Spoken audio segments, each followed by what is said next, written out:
Welcome and good morning, friends and family of Academy 35. Thank you all for coming out here today to help us celebrate this monumental accomplishment.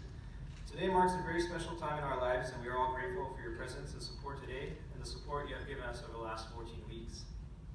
Before I continue, allow me to introduce myself. My name is Cadet John-Paul Klingensmith, and like your loved one or friend here today, I too share the goal of one day being able to dedicate my life and career as a valiant service to the people as a firefighter. I do not have family in the fire service, and truth be told, up until several years ago, I had never met anybody with a job. I began my journey down this path a year and a half ago when I gained a job as an EMT basic with care ambulance in the city of East Los Angeles. Prior to this sudden change, I was a chef. I worked as a chef for years and learned the value of hard work, good communication, humility, empathy, and a good attitude.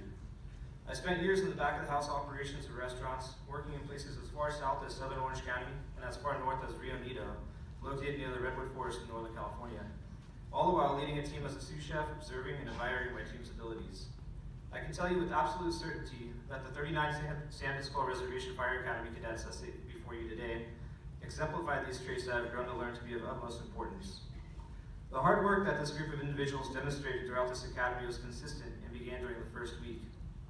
The amount of dedication that would be required to pass this academy was apparent as soon as we began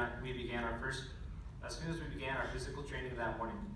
It seemed that no matter how prepared we thought we had made ourselves prior to the beginning of the academy, the physical demands that we would subject ourselves to every morning would demand our mental fortitude and utmost personal strength. I'm proud to say that this group rose to the challenge, pushed through the workouts, ate the dust from Morales Hill, giving 110% every time and encouraging one another to take the next step and to not give up. The group of graduates before you are diverse. We come from different places, families, beliefs, and walks of life and age. We have a 16-year age gap between our youngest and oldest cadet. One of the challenges we had to overcome was the ability to professionally communicate to one another to accomplish a task. This required humility and understanding. At times, it took us outside of our comfort zones and demanded patience.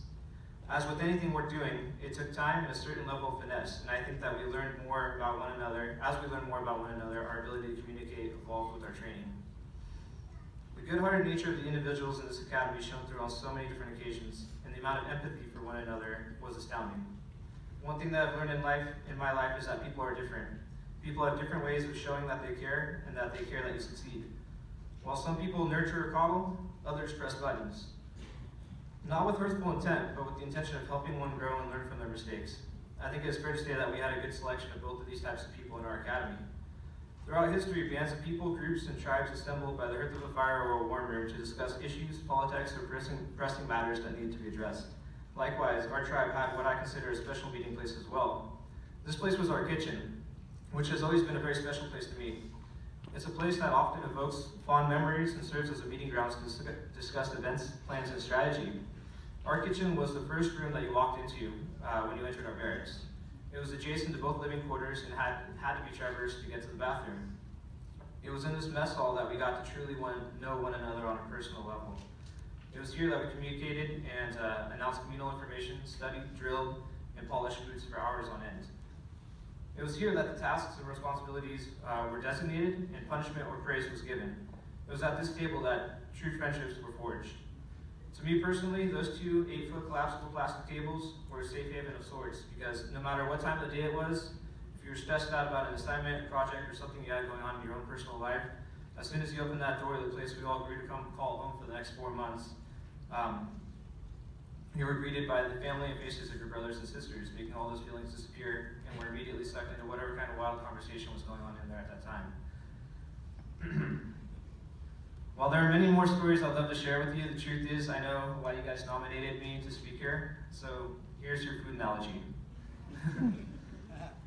If I were to compare Academy 35 to a dish, it would be a stew. A stew is a hearty meal with humble roots. It is made of simple ingredients that are added at different times during its preparation. A stew is prepared by slowly simmering large chunks of meat, onions, carrots, potatoes, and other vegetables in a liquid or broth.